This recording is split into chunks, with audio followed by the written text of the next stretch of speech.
आज 6 महीने व्यतीत हो गए, मैंने अपने पति की सूरत तक नहीं देख पाई। रो रही है नारी सुनीति और सोचने लगी, ऐसी जिंदगी से अच्छा तो मरना ही होगा। आज रानी सुनीति भगवत श्रोताओं अट्टे से नीचे उतरकर जंगल की तरफ आत्महत्या करने के लिए चल देती हैं। रानी सुनीति मन में विचार कर रही हैं कि मैं कभी भी महलों से नीचे नहीं उतरी, अपने पति को पूछ करके मैं कभी भी घर से बाहर नहीं गई, लेकिन आज मैं मरने के लिए जा रही हूँ।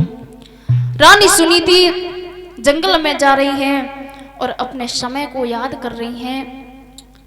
समय बहुत बड़ा बलवान होता है, समय पता नहीं राजा को रंक बना दे और भिखारी को राजा बना दे, इसका कोई भरोसा नहीं है। आज रानी सुनीति रो रही हैं और कह रही हैं,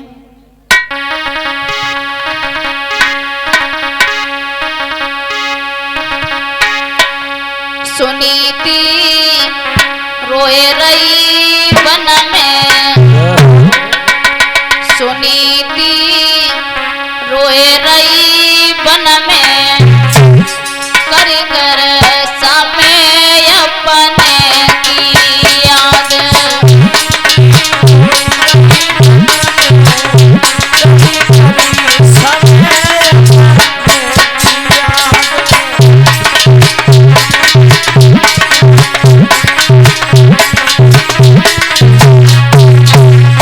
रानी सुनीति अपने समय को याद कर रही, कहाँ एक रानी थी, रानी से काग बढ़ाने वाली बना दिया और आज आत्महत्या करने के लिए जा रही हूँ। और सुनीति कहने लगी, कबहुना मेलन से उतरी,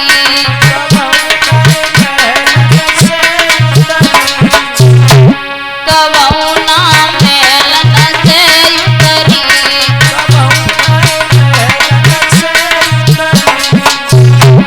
आज मेरी किस्मत बिगड़ी, आज मेरी किस्मत अरे तू खजा से रही करी करे समय अपने की याद।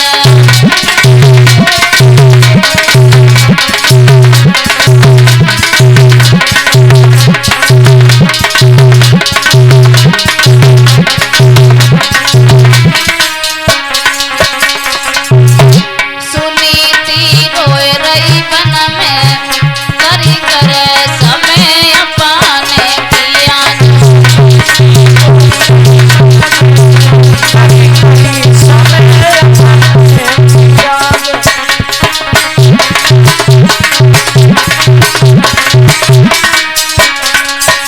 और बोली मैया सुनीति, तुमर ना दियो हमें करतार, तुमर ना दियो हमें करतार,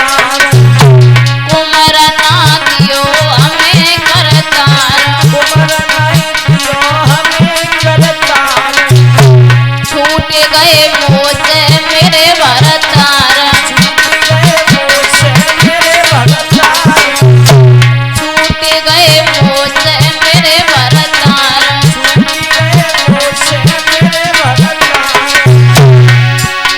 खड़ी जा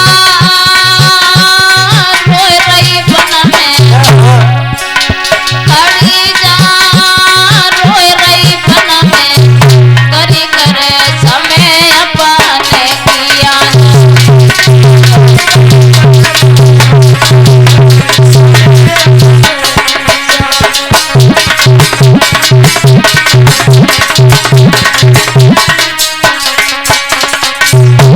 सुनीति रोए रही वन में, करी करे समय अपने की याद।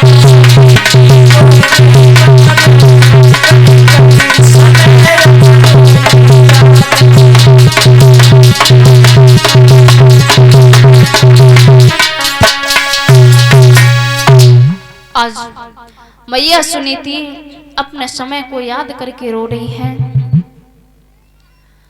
आज मैया सुनीति जंगल में पहुंची, जंगल में जाकर के और आगे बढ़ी तो बाबा नारद मिल जाते हैं। नारायण नारायण करते हुए बाबा नारद आ गए। आज बाबा नारद ने पूछा, अरे बेटी इतनी रात को इतने घने जंगल में क्या करने आई है? मैया सुनीति कहने लगी, बाबा मैं मरने के लिए आई हूं। बाबा नारद कहने लगे कि पागल हो गई है, मरने के लिए आई है? ऐसी कौन सी बात हो गई जो तू मरने के लिए आई है? सुनीति कहने लगी, बाबा कुछ मत पूछो, हमारी कोख से किसी संतान ने जन्म नहीं लिया तो मैंने अपने पति की दूसरी शादी करवाई। मेरी सौत इतनी आदत की ढीठ निकली, मुझे रानी से नौकरानी बना दिया और मेरे पति को बहका दिया। मैं बहुत दुखी हो गई हूं, इसलिए मैं आत्महत्या करने के लिए आई हूं। बाबा नारद समझा रहे, बेटी कोई बात नहीं, आपके घर में संतान होगी। लेकिन मैया सुनीति कहने लगी, सुनो बाबा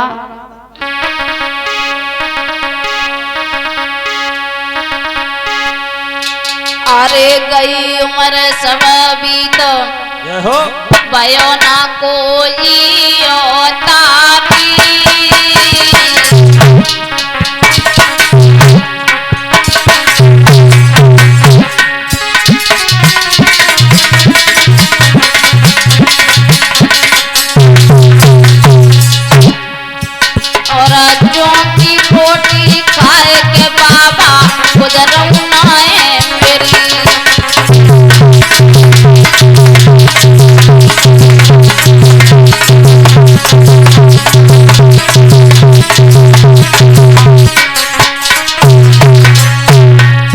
सुनीति कहने लगी, सुनो बाबा अरे सोती आदत की ढीठ भाई, अरे सोती आदत की ढीठ भाई, और रोटी की पूछे कोना आए बन मांग नमी करती।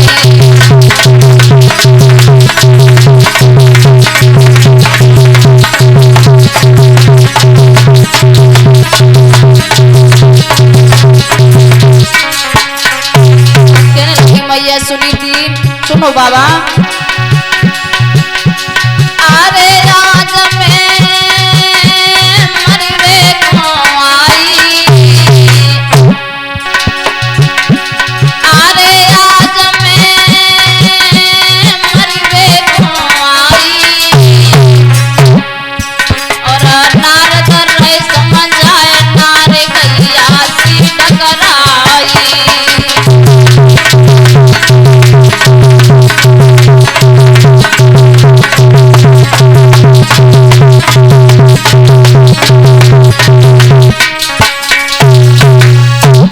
आज रानी सुनीति रोने लगी, कहने लगी, बाबा मेरे घर में कोई भी संतान जन्म नहीं लेगी।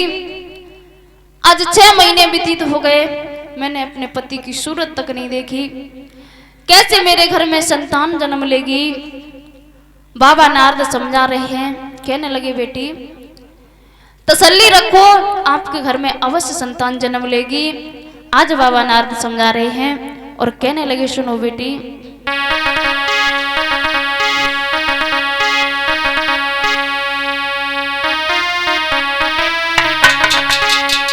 बाबा नारद कहने लगे सुनीति से, गोदी में ललाई का आए जाए को घर लौट जाइए।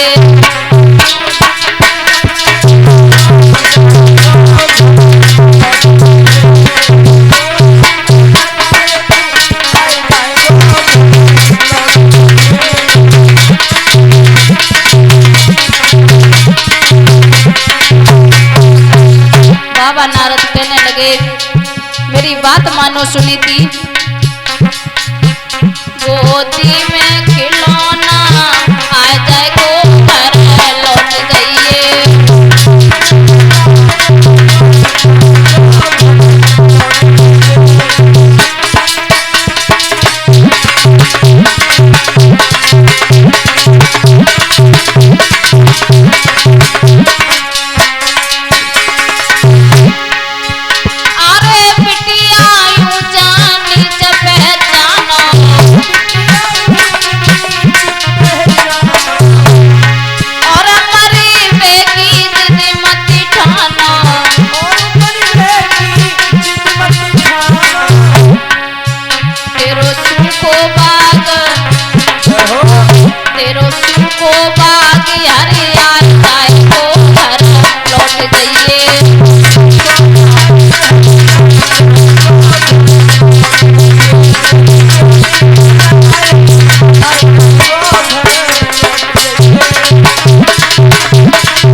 सुनीति को बाबा नारद समझा रहे हैं,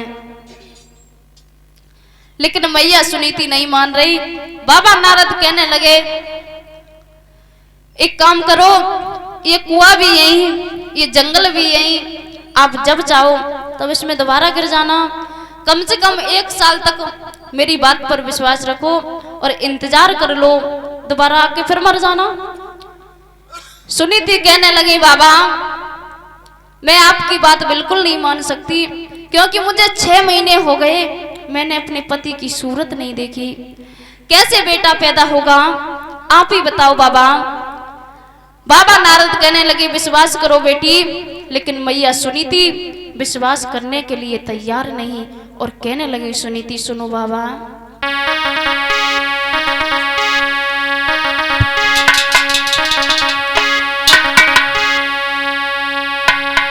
हुए 6 महीना गए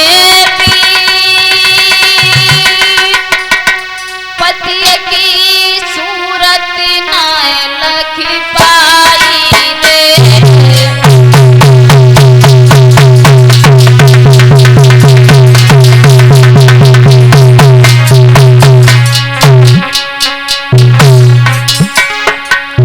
सुनीति कहने लगी, बाबा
रानी सुनीति रोने लगी, कहने लगी, बाबा मेरे घर में कभी भी बेटा जन्म नहीं लेगा, 6 महीने व्यतीत हो गए, अपने पति की सूरत तक नहीं देखी, आप ही बताओ बाबा, बिना पति के बेटा पैदा कैसे हो सकता है। आज बाबा नारद कहने लगे, बेटी मोर वचन चाहे पर जाए शिक्षिका, संत वचन पत्थर की ली। बाबा नारद ने ज्यादा समझाया तो आज मैया सुनीति वापस फिर अट्टे पर आ जाती है। आइए भगवान का भजन, उसके बाद आगे कथा।